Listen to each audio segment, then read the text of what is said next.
welcome everyone to this episode of ForageCraft. So in this episode, we're going to be building, we're going to be working on a farm for using Enderman to power a Sculk farm with the XP. So I'm going to be using a tutorial, so I'm going to just build the thing. I'll tell you guys about how the farm works, and then I'm going to do a bunch of decorating of the farm itself.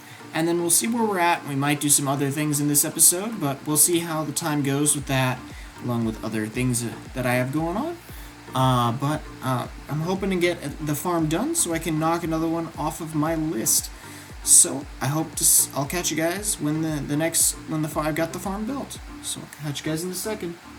Okay, so welcome back. So, I thought I'd bring you guys back here. I'm going to show you the farm in a minute. It was pretty easy. It was, I'm trying to remember, I don't remember which channel I got it from, but I'll look it up, as I want to show you the farm in spectator mode, just so it's a little easier.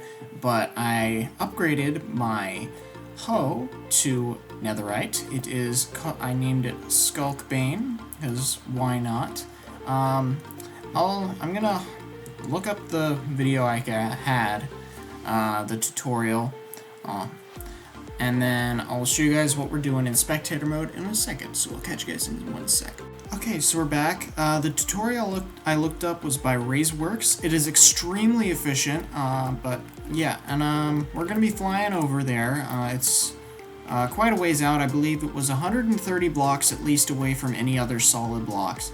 I have my storage system up here, with the items being pumped up through here. Now this system itself is a little limited, and if I had thought about it, I would have done it differently. So what I have here is basically a dropper item elevator into an ice water, and then the filters, and it sends through with the different items, and then any overflow just gets burned at the end. It helps to minimize items.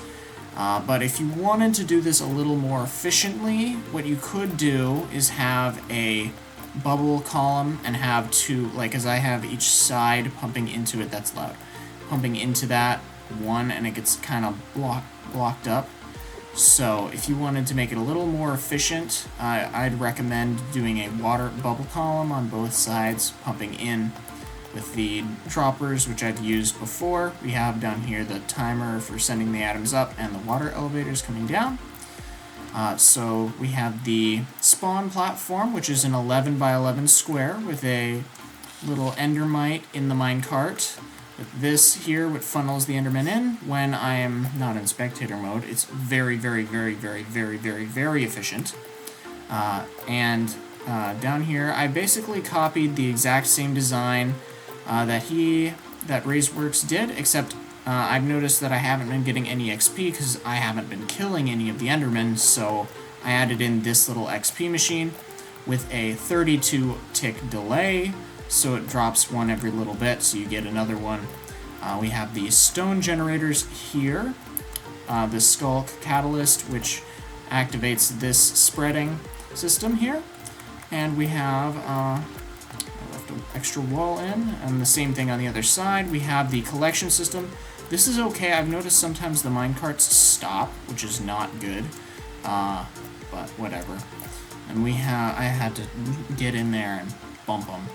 And then we have the activation spot here, and just sort of that. We have the item being put in and sent up that way. And if you want some of the Enderman drops, I would recommend, if you don't want to overflow your system, if you're doing what I did with this, you can just I would recommend only removing one lava. But if you're going to be doing, if you want all of the drops, the ender pearls or whatever, and you have the ability to send items faster to your storage area, you can take out both. It's not that big of a deal. So you'll lose some, but it's legitimately, while I was building this, it took maybe an hour to build this, or so. I got so many ender pearls, I was literally throwing them into the void because it was so clogged up, because I was still working on building this storage system. I didn't have it hooked up properly, and it was just so clogged up, it was horrible. Anyway, if you want a little more in-depth on how this works, you can check out ForageCraft's video, but basically we have down here a little clock, which activates this, activating the system for that, which is slow enough that it will activate and work that way.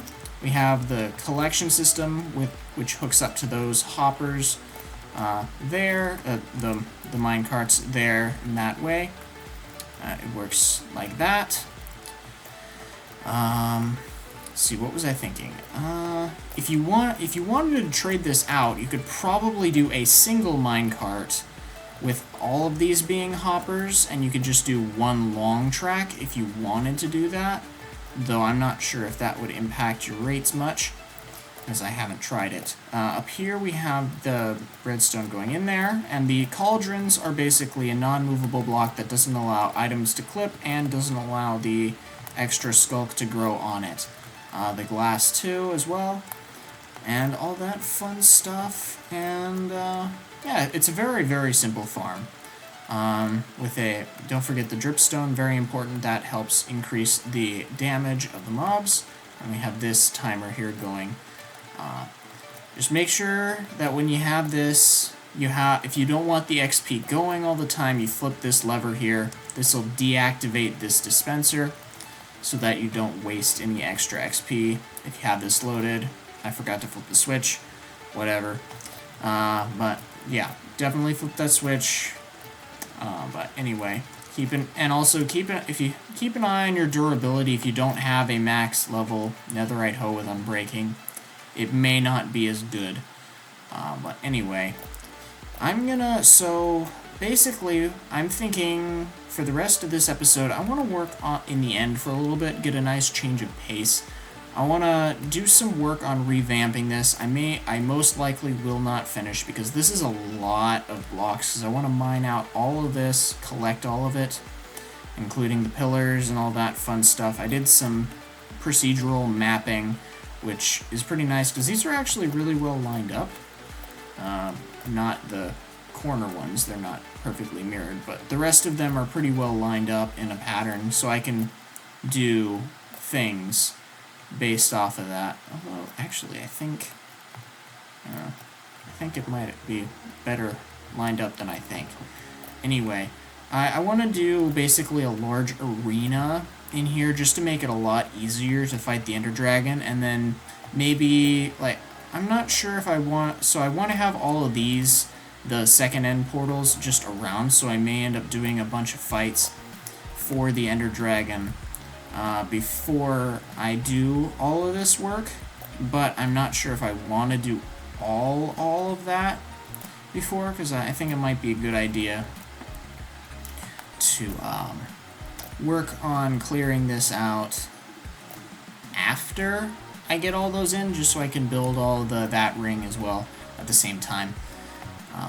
And then, yeah, we'll figure it out when we do things, and I may get a friendo or two to help with all that fun stuff. And the really nice thing is this is actually a 5x5 platform that perfectly lines up, so I can make it on a grid. I can make it on the same grid, which is just, it makes me happy a little bit.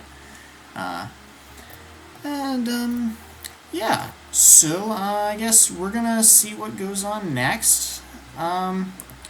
See how it goes, and bring you guys back. I'll tell you what we do in between. I'm gonna sleep on it and do some more sculk farming while I'm working on, just to get up a good backlog of sculk. And I'm also hoping to redo this shop and maybe do the Wither Rose farm here as well. Not in the second end. I'm hoping to do it in this on the main island, if at all possible. So we'll see how it goes. Maybe we'll build that as well before this video's up. Anyway, I'll catch you guys in the next clip. Okay, so welcome back. So I've done a bunch of work on just using the Sculk farm. I also, while I was over there, I decided to just fill out the ring of the end portals. I'm not gonna bother showing you that for now. I've decided to change gears because I finally figured out what I want to put here. I was initially thinking over the ideas, maybe an armory of some sort, and that it would just be some sort of atmospheric room, but considering that this is sort of like the admin shop, I was thinking of doing something similar to that in this room over here.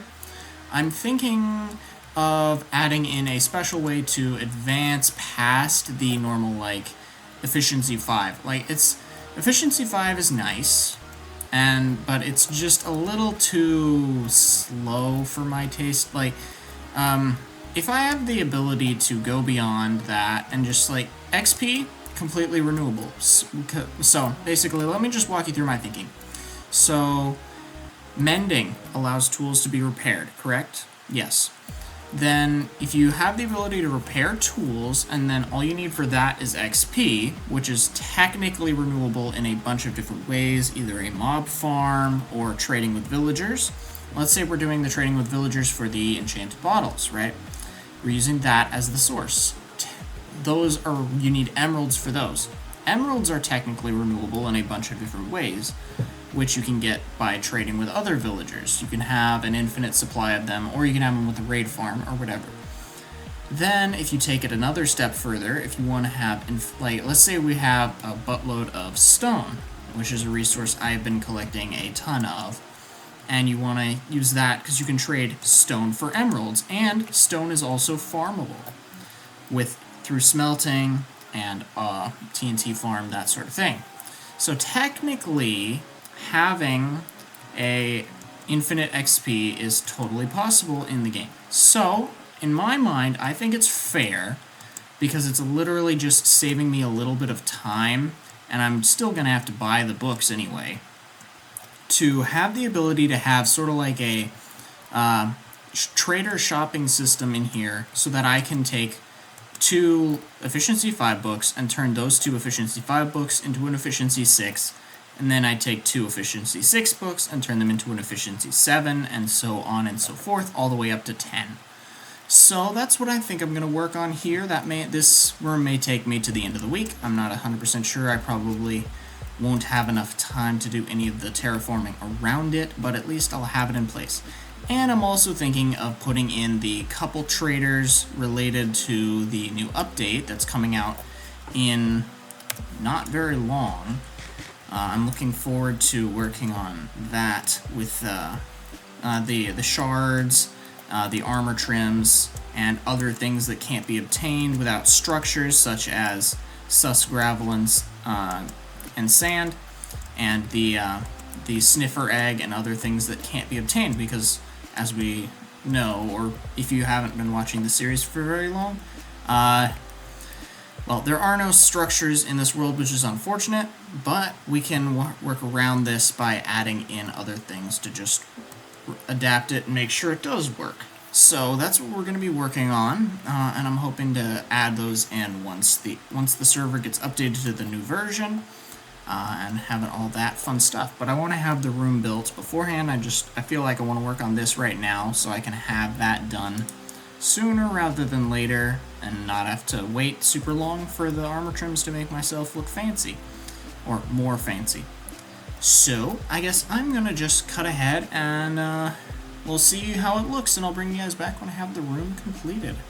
Okay, so welcome back. So I have finished up the building of the interior of the shop. I haven't done any of the terraforming around it because most of it's going to be covered. I'm just gonna do a quick, I'm gonna have all of this underground, which is why it looks like that on top, but not this section here. I'm hoping to have this open air. This is probably the main entry point for people anyway. And here I have a book basically explaining it. So each of these has an upgrade for the thing. So you get basically 2 of these. I did that backwards. Oh. Whatever. It's there. I just need to rearrange it later. They're all here. Basically, they're all the books that at least matter. There are a couple that may not matter as much. I believe I have Soul Speed and Swift Sneak, which don't really matter that much. Same with Depth Strider. Frostwalker doesn't seem to do much, but I have it anyway. As well as pretty much every armor and weapon enchant that does things, unbreaking and stuff. So I have all of that on. I upgraded my stuff, as well as all my tools and things. And it's so nice. I can get just over 11 shulker boxes of items on one tool now, which is really nice. It's just so much better to have.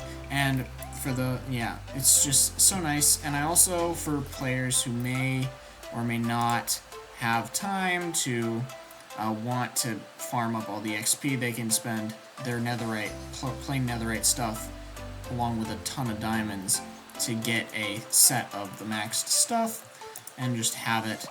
I have them all the things here, just so that they have the ability to do so, and all that fun stuff. So we got them all here, and down here I'm hoping to have the upgrade for the shards, for the pottery, for the other miscellaneous items that you can't get, like such as the sniffer egg, and what was the other thing? The armor trims, yes, as well down here, because that'll be very nice to have available to be able to purchase and all that fun stuff. Up here I have at the start, which is the main access area, I have the ones that are going to be used the most: looting, fortune, unbreaking, and efficiency. Obviously I don't have silk touch up here, because how do you upgrade silk touch?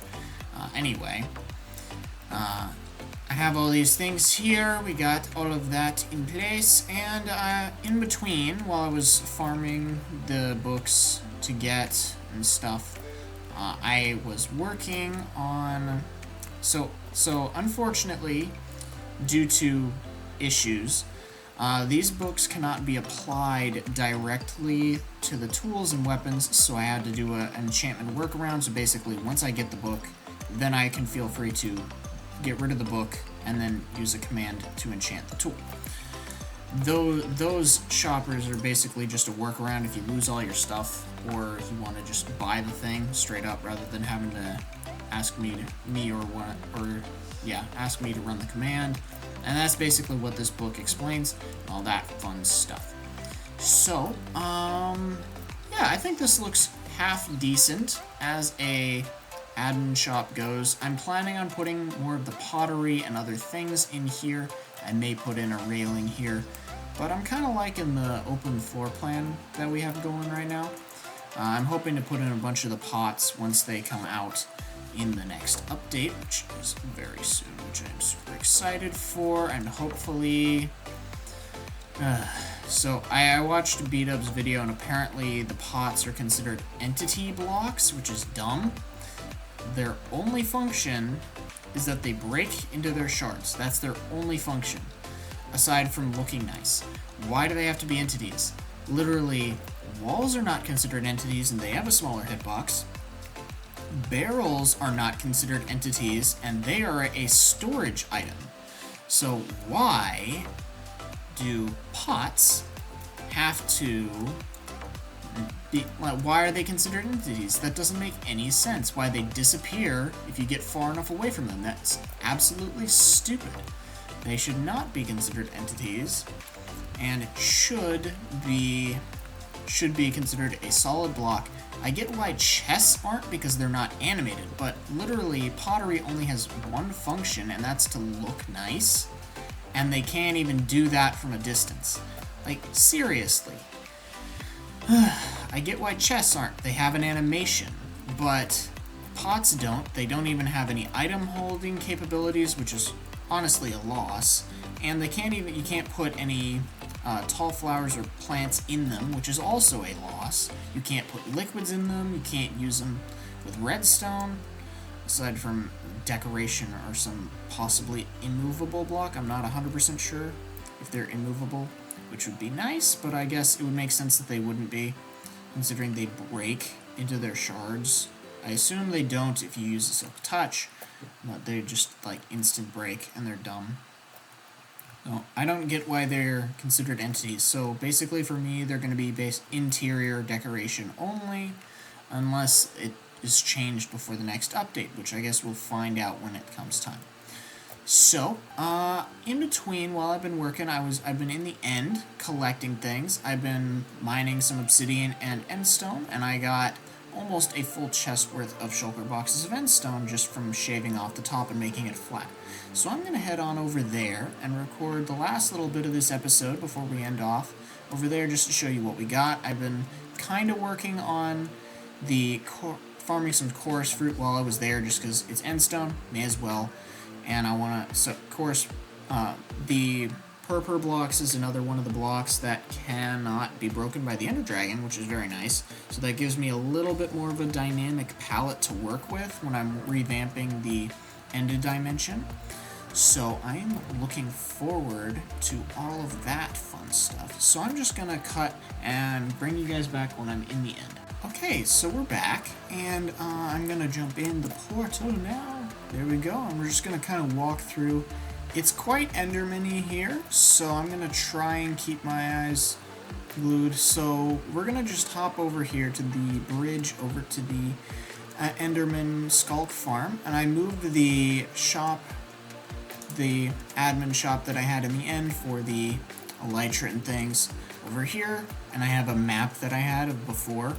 So basically I shaved it all down, so it's basically one block above, like the floor is one block above, which is pretty nice. I'm just gonna basically work until I get the whole thing gone, but just considering how much I got from this is a lot of stuff. Like, it's ridiculous.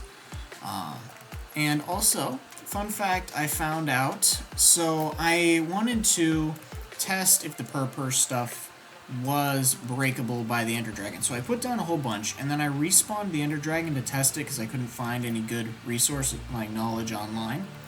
And apparently, these pillars completely respawn, which is gonna be interesting with my build design. I am curious to see how they specifically respawn and in what way. Like, if there's a specific way for me to make a good platform around them so that it's easy to take them out and still get around them and like mine them down to the ground just so you can farm the obsidian, which is, honestly, this is a pretty good way to farm the obsidian. Also, efficiency 10, so much better than efficiency 5 with obsidian. Like, it's almost instantaneous. It's like using a plain old netherite pickaxe on like a deep slate, just like a normal deep slate. So it's fast, but it's not super fast. It's not instant break, but it's like pretty good. So yeah, and also they go all the way down to the void. And while I was I added in one other thing. I added in a large glass cube underneath just to catch any breaks, blocks. I'm probably going to leave this here and maybe expand it a little bit, just so that underneath the arena, if someone falls and their items, like they'll die by fall damage rather than the void, which is a little better. It doesn't show up on the map, which is nice, as if it did show up on the map, that would be kind of unfortunate, but maybe not. Like, it's kind of nice to have down there just as a little safety net for items and for dying. And I'm pretty sure if I were to fall down there with feather falling 10, I wouldn't take too much damage, but I'm not sure if I want to test it. But anyway, we got quite a lot going here, and I'm looking forward, so you can kind of see these are level 1 maps. Here, I'm looking forward to figuring out what sort of arena. It's probably going to be a very ringed arena, looking similar to a bunch of other builds I've done, such as my raid farm and my copper farm, my drowned farm, which I constructed a while ago at this point. And I'm looking forward to using this to its fullest extent and figuring out what we want to go with for this here, and finding a good spot to put this map, however it goes. And I'm probably going to do some revamping on this bridge as well as that to make it look a little nicer, as well as adding in, hopefully we'll add in a Wither Rose farm on this end underneath here, assuming that it's not going to be in the way. I may end up bringing in a little more bedrock just to make sure it's absolutely reinforced, because I don't want to go too far for that. And I'm going to add in an admin ship or an admin area, like admin farm off one end as well, just a little ways off. And then on the other side, I'm hoping to add in a dungeon of some sort, maybe with like a spawner or two for shulkers, just to have that as a fun little mini game sort of thing off the end, because there's currently no way to find shulker boxes naturally in the wild, so I may as well make a special purple end ship with them, as well as maybe some sort of special obtainable loot with the elytra and stuff, and I may end up doing some revamping of these trades just to get more stuff, like more things available as well, which will be nice, I think. Yeah, and anyway, yeah, so we're gonna end off this episode here. Seeing an Enderman there is uncanny, so I'm gonna look this way so I don't anger anything and get knocked off. So, if you guys enjoyed, don't forget to like, comment, subscribe, check out my other videos and series. Stick around for other videos in the future. I'm hoping to do more work in the end, but just looking at this bulk now, this is gonna take a while. And I'm not sure if I'll have the drive to do all of this from now. We may end up switching it up and working on some other farms while I'm working on this, just in general. Probably take this whole process in stages and figure it out as we go.